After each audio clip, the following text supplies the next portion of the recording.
은혜 받으실 하나님의 말씀 신약성경 빌립보서 2장 5절에서부터 7절에 있는 말씀입니다. 한 목소리로 읽겠습니다. 너희 안에 이 마음을 품으라. 곧 그리스도 예수의 마음이니 그는 근본 하나님의 본체이시나 하나님과 동등됨을 취할 것으로 여기지 아니하시고 오히려 자기를 비워 종의 형체를 가지사 사람들과 같이 되셨고. 아멘. 할렐루야. 주의 이름으로 사랑하고 축복합니다. 주의 이름으로 축복합시다. 주의 이름으로 사랑하고 축복합니다. 할렐루야. 주의 이름으로 사랑하고 축복합니다. 한 번 더 인사하실 때는 큰 소리로 메리 크리스마스. 메리 크리스마스. 신집사님 두 손 드셔야 돼. 메리 크리스마스. 할렐루야. 우리 하나님께 영광의 박수 올려드립니다. 할렐루야. 하나님께 영광의 박수 올려드립니다. 얼마나 기쁜지. 이스라엘 왕이 오셨음에도 불구하고 그 왕을 알아보지 못했던 수많은 그 백성들이 어리석음과 무지함과 깨닫지 못했던 것을 이 시간 말씀을 통하여 우리는 깨닫는 역사가 있을 줄 믿습니다.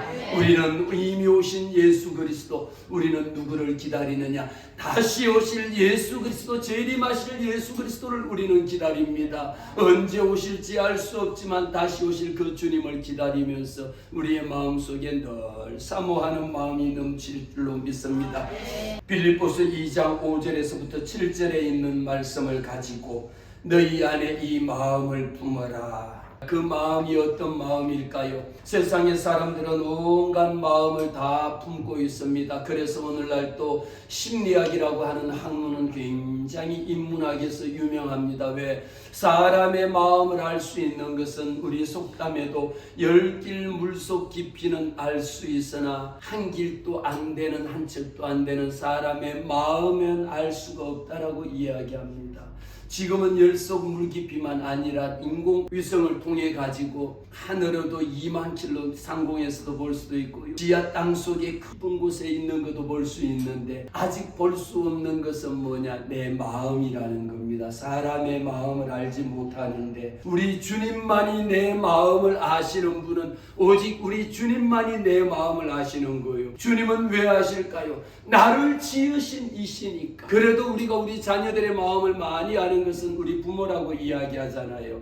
왜 아빠보다도 엄마가 자녀들의 마음을 더 잘 아느냐 하면 내가 낳았으니까, 내 배로 낳은 자녀니까. 그래도 내 자녀의 마음을, 생각을 제일 많이 잃는 것은 우리 엄마들이고 부모거든요. 하물며 우리가 부모인데도 그러면 우리 하나님께서는 나를 지으시니까 우리 주님이신지라 내 마음의 생각과 내 마음의 계획과 내 마음의 모든 것들 하나, 심지어 우리의 머리털 하나까지도 세신 바 되신 주님이시라는 겁니다. 내 마음의 심장과 배부와 골수를 찔러 쪼개기까지 하시는 주님이심을 우리는 오늘 또 고백합니다. 우리 주님이 할 수 있거든요. 무슨 말이냐? 믿는 자에게는 능치 못함이 없다라고 말씀하신 그 주님이 오늘 이 땅에 오셨는데 우리의 마음속에 품고 있는 마음이 뭘까라고 하는 거죠.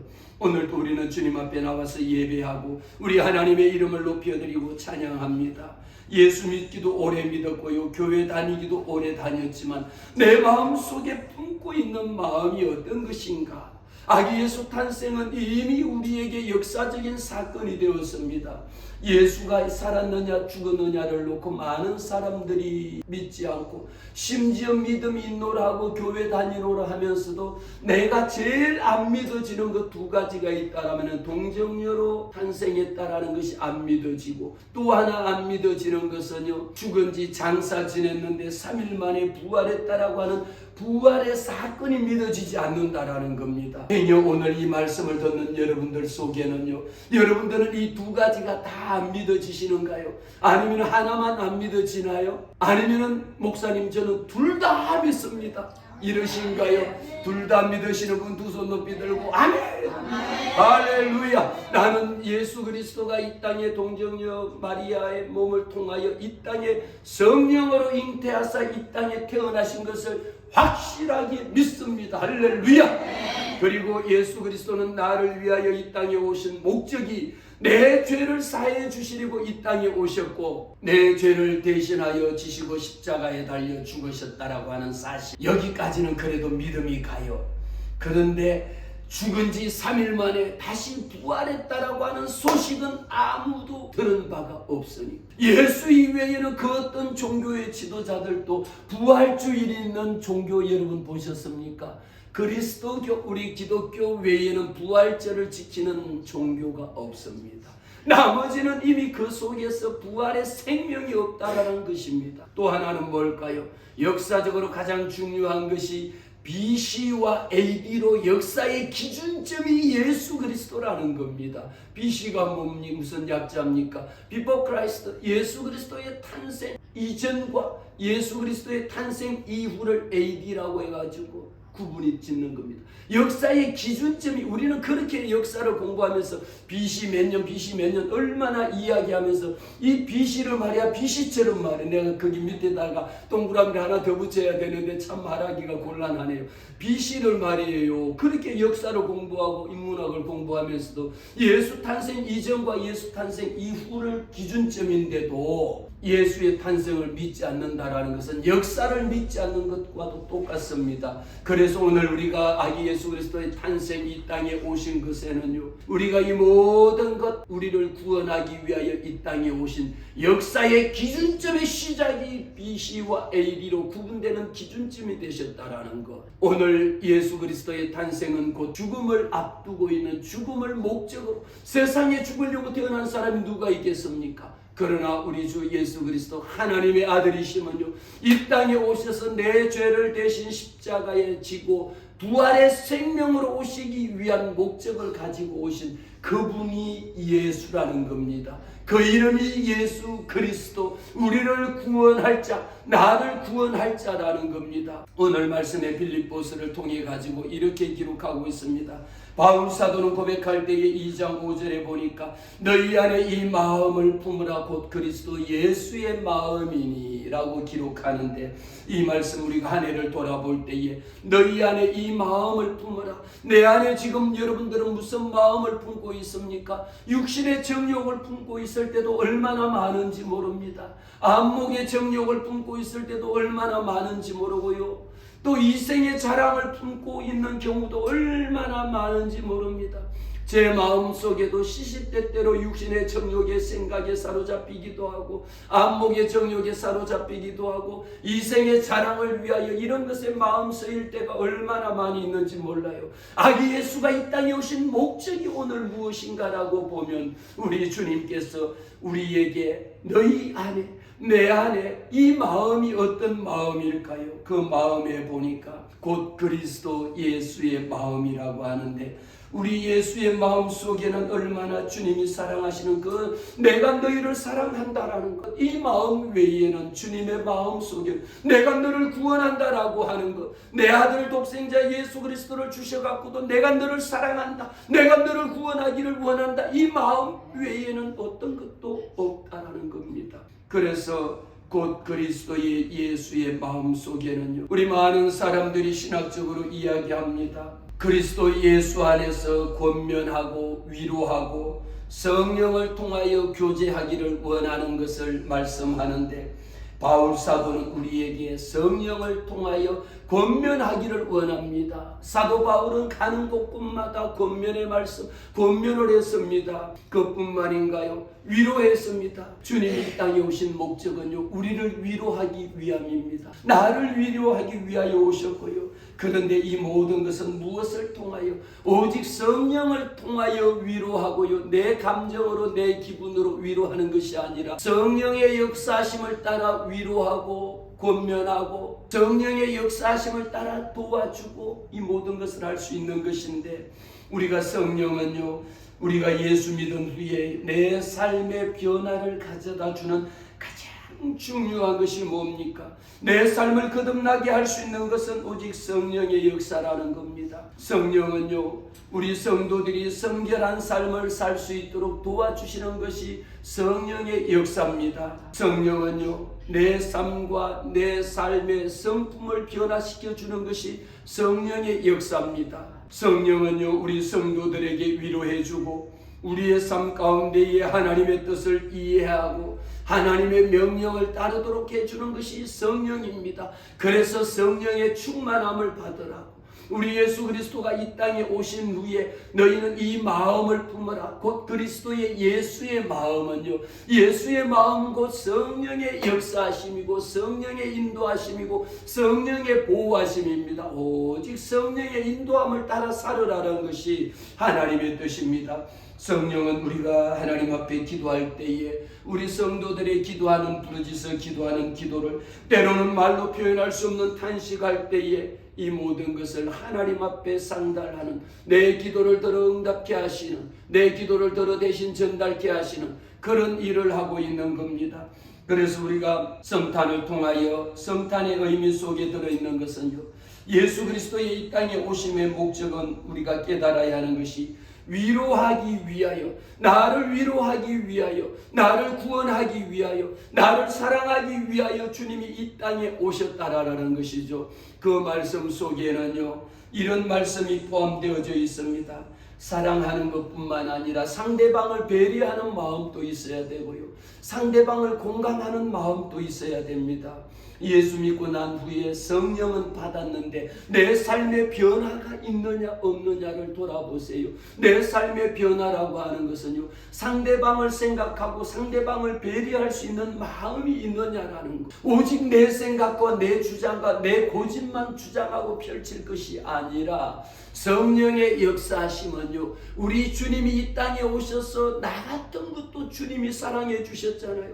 주님이 나를 사랑해 주셨고 주님이 나를 배려해 주셨고요, 주님이 나를 공감해 주셨으니까 지금까지 죽어도 10번 죽어 마땅했을 텐데도 불구하고, 죄를 짓고 또 짓고 또 짓고 했음에도 불구하고 주님이 나를 참고 기다리시고 인내하시고 그래 그러지 말라 다시 끌어안아 주셨다라는 그 사랑은, 우리 주님이 이 땅에 오신 목적이 날 사랑하심과 나를 배려해 주심과 나를 안아주시는 이 공감 마음, 주님의 그 사랑만큼 큰 공감이 어디 있겠습니까? 그래서 사도 바울은요, 이 말씀을 전하면서 오늘 빌립보서 1장 15절에 왜 바울 사도가 이 말을 전하면서 너희 안에 이 마음을 품으라고 말씀하셨을까요?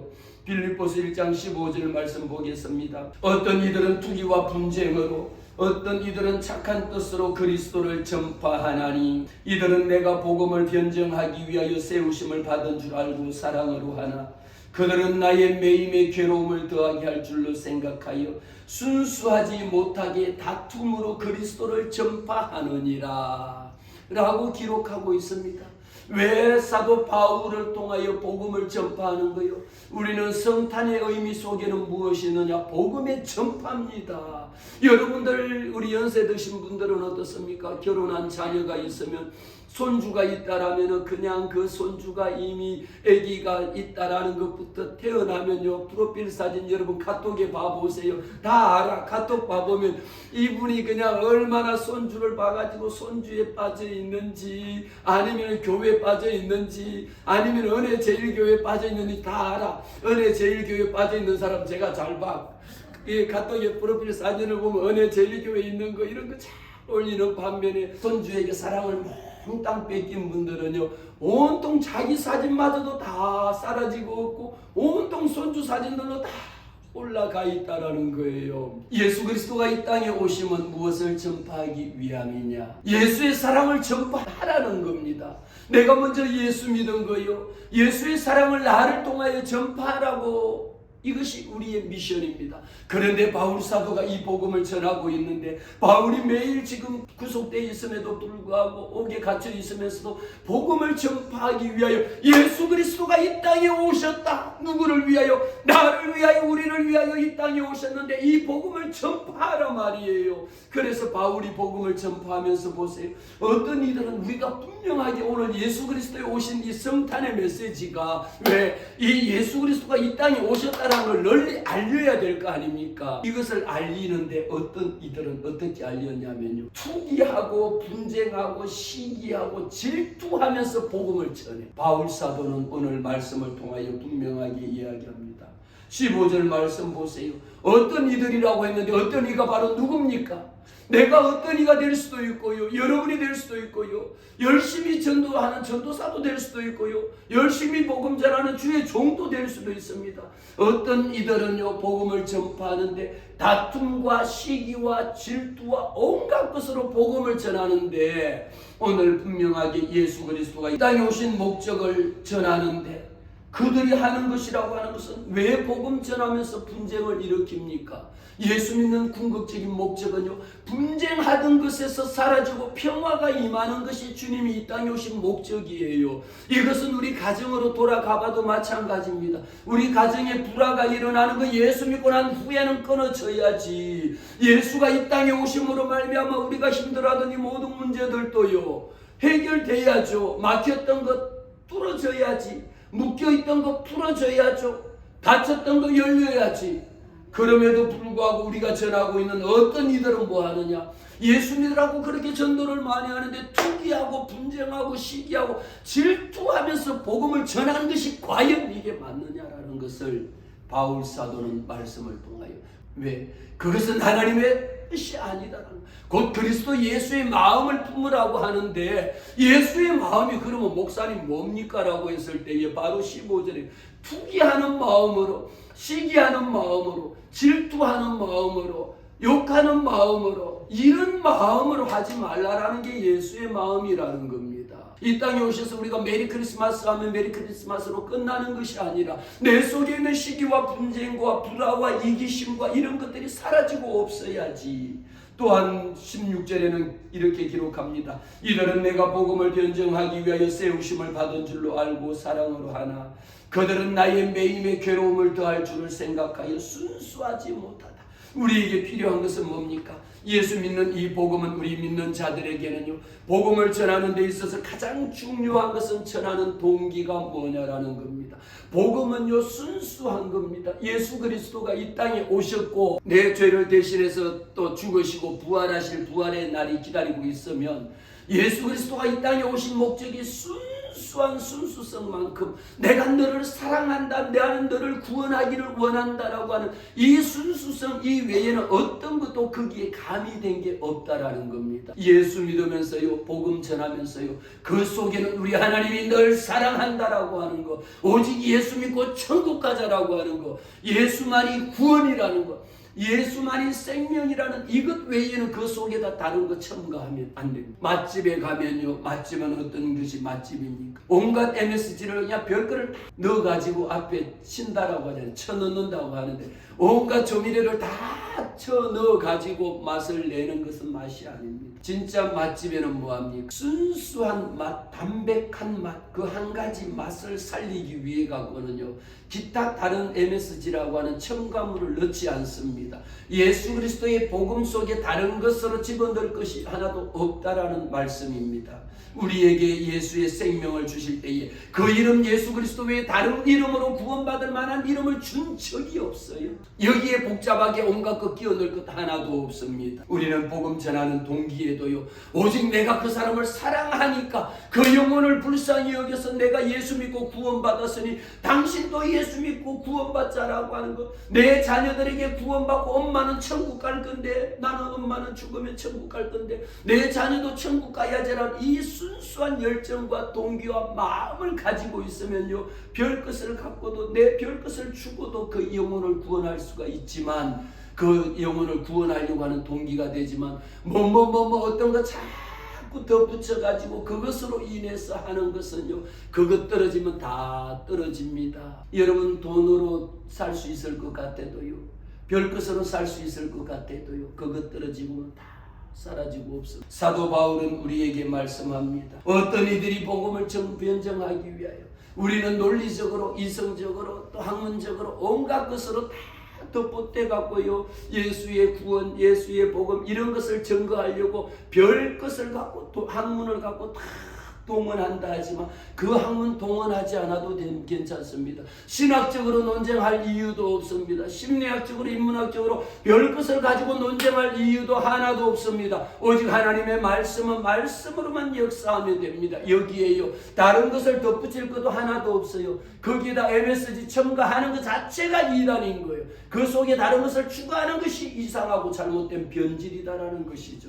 우리에게 있어야 되는 것은 뭡니까? 다른 이들은요, 자신의 이익이나 욕구를 다른 사람에게 강조하기 위하여 교회 다니는 것, 예수 믿는 것 처음부터 잘 배워야 돼요.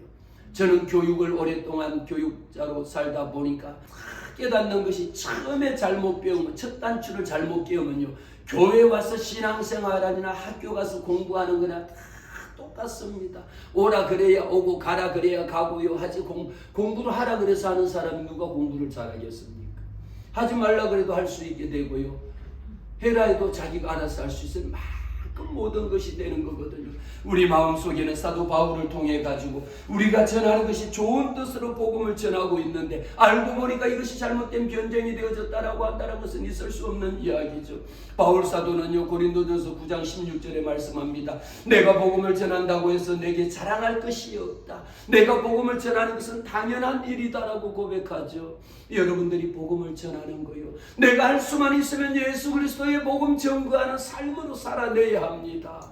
우리 2023년도 여러분들도 올 한 해 또한 얼마나 이 한 해를 예수 믿고 또 믿지 않는 자들과 어울려서 살려고 하다 보니까 얼마나 마음의 갈등도 많고 또 참아야 되는 일도 있고 억지로 해야 되는 일들도 있고 안 해야 되는 것도 해야 되는 일들도 있고 많은 그 일을 한다고 많이 고민하고 힘들게 1년을 잘 마무리하신 거예요. 여러분들에게 제가 박수를 드리고, 이제 우리는 2024년도를 바라보면서 우리가 해야 되는 것은요, 사도 바울이 말합니다. 내게 자랑할 것이 없다. 내가 복음 전하는 것, 전도하는 것, 예수의 복음 전하는 것, 이것은 내가 해야 될 마땅한 일이라고 이야기합니다. 오히려 바울 사도는 내가 이 복음을 전파하지 않으면 내게 화가 있을지 모르겠다라고 하면서 오직 복음 전파하는 걸 위하여 옥중에 갇혀 있으면서도, 옥중서신의 옥중에 있으면서도 예수 그리스도, 예수를 믿어야 한다, 예수만이 생명이다라는 것을 편지를 써갖고 보낸 것이 우리가 옥중서신이라는 거 여러분들이 성경에 있거든요. 감옥에 있으면서 편지를 보내서 엮은 것이 옥중서신인데, 지금 또 여러분 어떤 분들 봐보세요. 교도소 가고 편지 보내는 거 옥중서신이라고 하잖아요. 그런 옥중서신하고 옥 속에 갇혀 있으면서도 예수의 복음을 전하려고 그렇게 예수만이 구원이요, 예수만이 생명이다, 다른 이방 종교들하고 섞이지 말고 그런 데 관심 갖지 말라고 그렇게 고백했던 겁니다. 로마서 1장 16절을 통해 갖고도 나는 복음을 부끄러워하지 않는다. 이 복음은 모든 믿는 자들에게 구원을 주시는 하나님의 능력이라고 말했습니다. 우리에게는 무엇이 능력입니까? 예수 그리스도의 복음이 능력입니다. 그 복음의 주체, 그 복음의 본질은 뭡니까? 오직 예수뿐이다라는 겁니다. 복음의 본질을 우리는 분명하게 알아야 하는 것은요, 복음이라고 하는 것은 예수 그리스도의 삶을 이야기합니다. 복음이라고 하는 것은 예수 그리스도가 죽으셨다가 3일 만에 부활하셨다라고 하는 부활의 이 기쁜 소식을 이야기합니다. 그러면서 성탄에서 우리가 가장 중요한 것은요, 이 마음을 품으라 곧 그리스도 예수의 마음 속에는 그는 근본 하나님의 본체시나 하나님과 동등됨을 취할 것으로 여기지 아니하시고, 7절에 다 같이 오히려 자기를 비워 종의 형체를 가지사 사람들과 같이 되셨고. 할렐루야. 오늘 7절 말씀을 통하여 우리에게는요, 예수 그리스도가 근본은 무엇입니까? 하나님과 본체라는 겁니다. 예수 그리스도가 곧 하나님이시라는 겁니다. 하나님의 본체시나 하나님과 동등됨을 취하지 아니하셨다. 내가 예수 하나님의 아들로서의 삶을 사는 것이지, 어떤 분은 보면요, 이전에 대통령, 아버지가 대통령이면 그 아들이 그 소통령이라고 할 만큼 아들이 대통령 위에 올라가서 막 이런 일도 얼마나 많이 있잖아요. 우리 아버지가 대통령만 돼도 그냥 대통령 그 이상의 노릇을 하고, 우리 아버지가 무슨 동네 이장만 돼도 그 아들이 이장 위에 통장을 하고 막 얼마나 이런 일이 있을진데, 오늘 6절에 그는 근본 하나님과의 본체시다. 예수 그리스도는 하나님과 본체심을 우리는 고백합니다. 하나님과 동등됨을 취할 것으로 여기지 아니했다라는 그 말씀 속에는요, 예수 그리스도의 겸손을 의미하고 있습니다. 우리 주님이 이 땅에 오셔서 말씀은요, 겸손과 주님의 희생이죠. 곧 십자가에 달려 죽으심과 또 우리를 구원하기 위하여 우리를 사랑해 주신 그 사랑을 이야기하는데, 미가서 6장 8절 말씀에 주께서 무엇을 요구하셨는지, 사람아 내가 내게 알려주셨습니다. 곧 정의를 행하고 인자를 사랑하며 겸손하며 하나님을 사랑하라고 미가 선지자를 통하여 우리가 할 수 있는 것은 뭡니까? 하나님과 본체, 본질은 뭡니까? 오늘 말씀에 본질은 오히려 하나님과 본체입니다. 하나심에도 불구하고 하나님과 동등됨을 취하지 아니하셨다라는 것이죠. 우리에게 필요한 것은요, 오직 우리 하나님께서 하나님이 날 사랑해 주신 것만큼 나 역시 우리가 하나님을 위해 사랑할 수 있는 방법이 무엇이, 내가 하나님 앞에 이 사랑을 보답할 수 있는 방법이 무엇이 있을까라는 겁니다. 하나님을 사랑하라라는 겁니다. 하나님을 사랑할 때에 우리는 이 말씀을 통하여 우리 하나님께서 인자를 사랑하라, 우리 하나님을 사랑하라, 우리 하나님께서 날 사랑해 주신 주님의 그 겸손하심을 우리는 배워야 합니다. 그러면서 하나님께서 우리에게 야고보서 4장 6절을 통해 가지고 말씀에 이렇게 기록합니다. 그러나 더 큰 은혜를 주시나니, 그러므로 성경이 말하기를 하나님은 교만한 자를 대적하시고 겸손한 자에게 은혜를 주신다. 할렐루야. 하나님은요, 우리는 은혜 받기를 사모합니다. 오늘도 우리는 성탄을 맞이해 하나님 하늘 문을 열어주시고 내게 은혜를 부어주세요. 물붓듯이 부어주세요. 밤낮으로 주야로 부으시는 그 문이 닫히지 않게 해주세요라고 기도합니다. 어떤 자에게 하나님이 은혜를 베푸십니까?